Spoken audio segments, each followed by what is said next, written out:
that's a little bit better. I still have to, okay. Hello everyone. It's been a hot minute.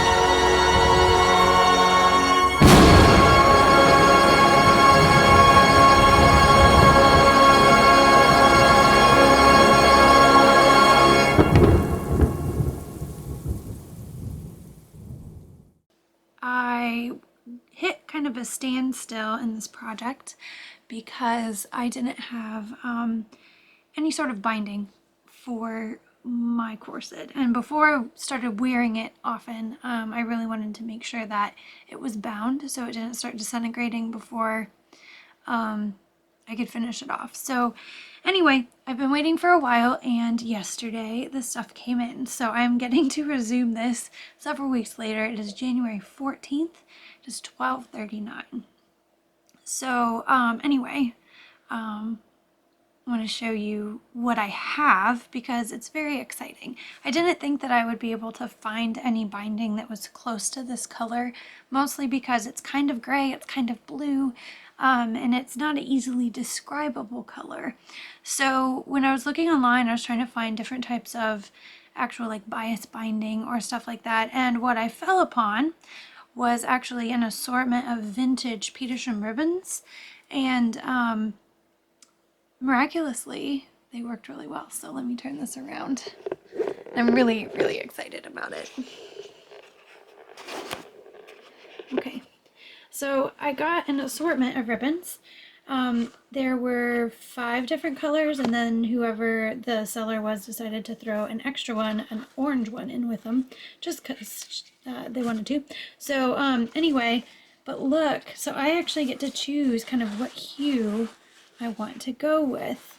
And I would say that the colors are pretty accurately represented through my camera, but these are the 3 colors that are the most, that are kind of the closest. So obviously this one is too bright. Get out of here. And then I think, so even though this actually matches the hue of this better, I like this one because it is lighter. It's a little bit happier of a color, whereas this one, because it's got more of a yellow hue, it's a little bit dirty. What's interesting, or what I found interesting, is this particular one was actually in packaging. So it was like totally away from being dirty. Of course, it's not going to focus. It's not dirty at all. It just, that's the color of it. So this one is slightly more blue-gray, definitely. And I think I like how that looks the most. So I think we'll go with that.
One of the wonderful things about using petersham ribbon for this project is that with its characteristically unbound and unwoven edges, you're able to press it into whatever shape that you need for your particular project. So in this instance, I really just need a nice gentle curve for that top line of the corset, But for more complex curves like the bottom line or even tabs on 18th century stays, petersham ribbon is actually very easy to manipulate into the zigzags or the ins and outs of your project to be able to have the cleanest edging possible. And all you have to do is sew it on, and it's a single layer. So I highly recommend it. It's very pretty, and here we go.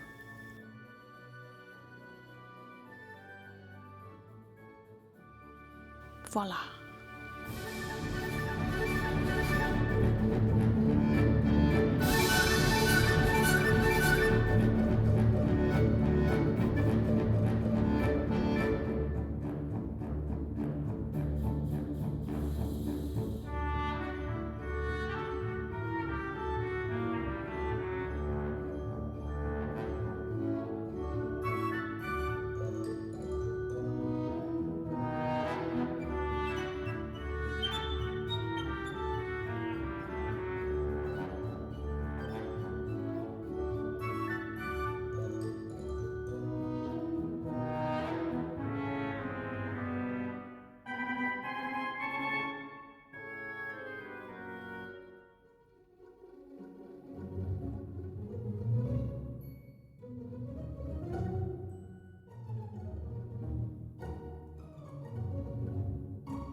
Okay, so one of the things that I want to do before I stitch this down is make sure that these guys line up. I just kind of went by what this top little, you can see the top stitching that I had done. I can't remember, since I did this a while back, if I had actually made sure that those line up, so you gotta make sure that these line up when it's hooked. So this is really all I do to make sure, and you can see that this one is ever so slightly lower than this guy here. So I'm going to lower this one since I can't go any higher here, and then I'm going to get to stitching.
Okay, so one of the things that I like to do actually when I'm binding stuff like this is to try and stitch as close to the stitching line as I can. With normal bias tape, usually I would just try and stitch in the ditch afterwards, but with this, it's a lot easier to catch this edge. Don't know. See how it's kind of looped there? It's a lot easier to catch this edge than you'd think when you're trying to stitch in the ditch. So with petersham or grosgrain ribbon, this is what I prefer to do. So you're looking at the back, you can see all this stuff here. Just go through and clip it as close as you can. I don't know if I can get this in the shot. But anyway, I'm going to clip it.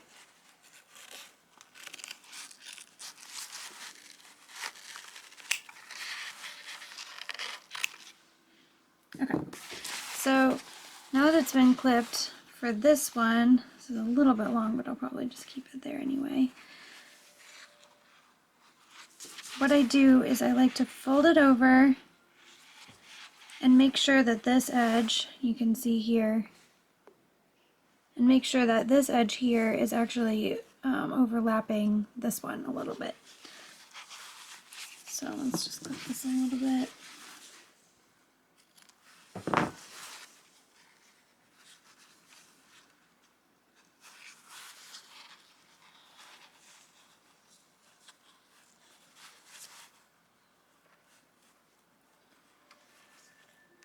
And then I'll actually go through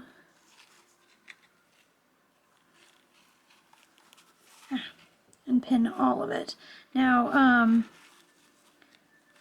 this seems kind of silly, but I'll show you in the end what I end up doing, because I think this saves a lot of time, even though you have to kind of go back through. So you go through and you encase all the edges as you can.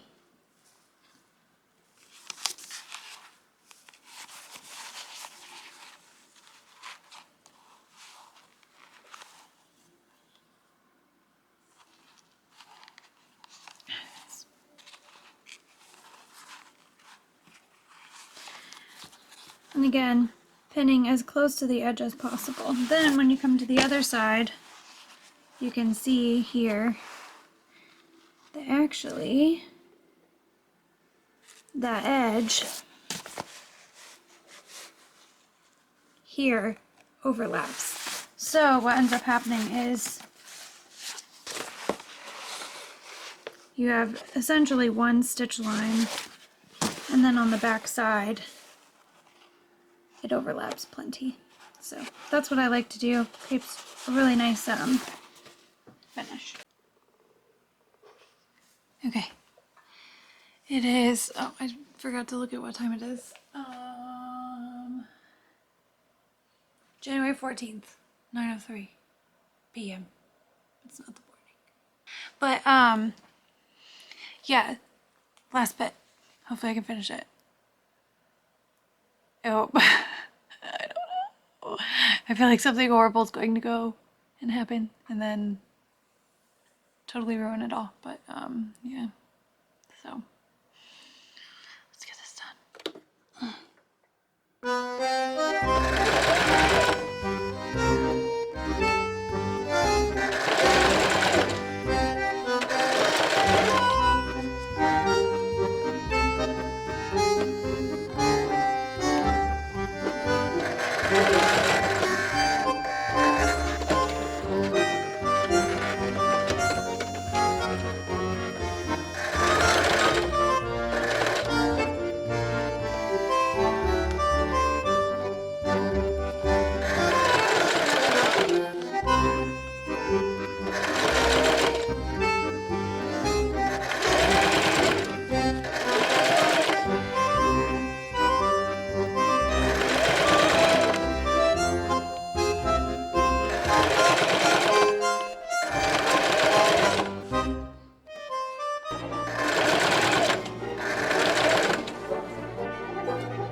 Any problems, which is amazing.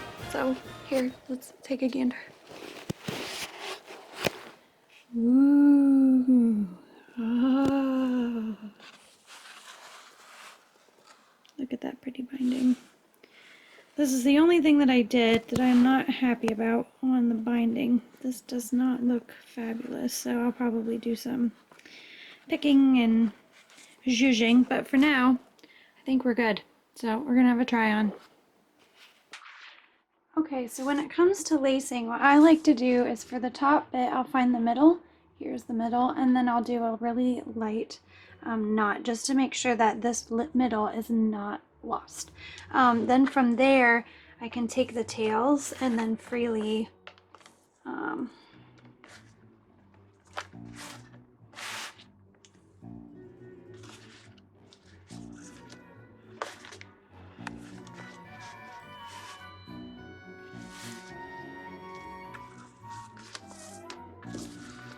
but see right there, I would have lost the middle just by kind of moving it around, and here this way I can make sure that I keep that from happening. So I'm gonna untangle it.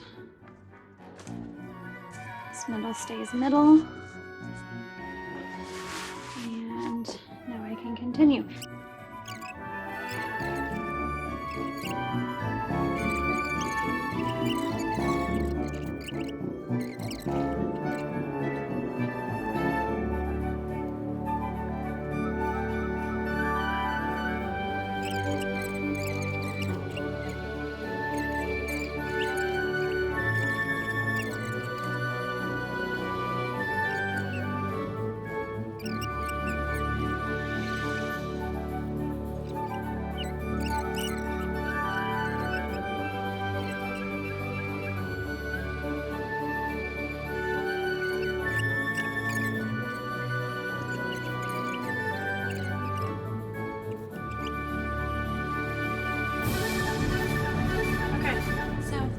Are ready. I'm going to take out my little knots and we're going to get to it.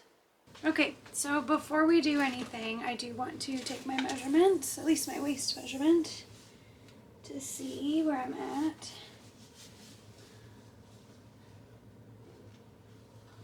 So right now with the shift on, I am at 29. So I have lost a little bit of weight since I first did these. It's been 2 months since I started this whole project. So I do know that I've lost maybe, like 6 pounds, not a whole lot, but I'm short, so that does make a little bit of a difference. But let's go ahead and put these puppies on.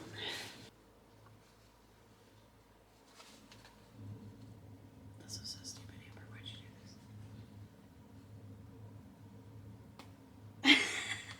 I'm gonna have to take this off.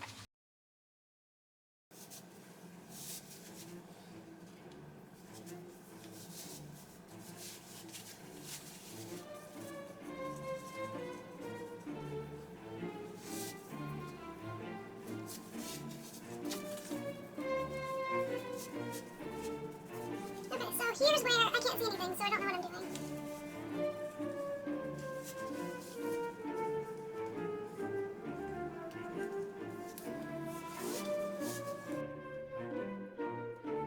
Don't pay attention. I forgot to shape my boots. But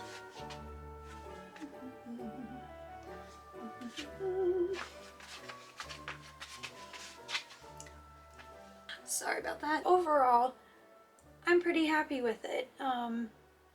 It worked out pretty well. I think I need to do a sit test, but the bones here in the front, because I have like a mommy pooch, this part kind of flips out.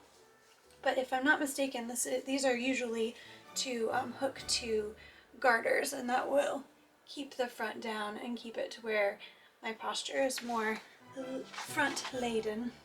So I apologize for the excessive bust, but this is how it's supposed to be because it's an undergarment. What is nice is that for the era that this is supposed to be, which is right around like 1900, so I would wear this for 1908 to 1901, solely because my bust is still too high. If I want to do anything further than that, what I would do is actually cut the bust down at least down to here. This is actually where my bust meat ends, where it connects to my body. I have a rather low set bust, which means that the bust of this needs to be a lot lower to make it as smooth as possible. One of the things too is that when you look at fashion plates, usually the shoulders are a lot wider than the hips. Currently that is the case with my current state, so I don't think that my hips necessarily need accentuated any more than they already are, but I do want a little kick out at the butt. So I'm going to need to make or finish my Scotty that's the same color as this, and yeah, then I will probably make a new video showing you guys, talking about, wearing it for a week and and what my next plans are for this whole Edwardian thing.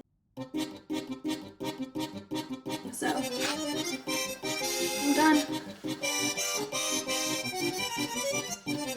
I'm doing the hula, if you can't tell, but okay, if I do the hula, all that happens, all that happens is my thighs jiggle, that's all. Happy making!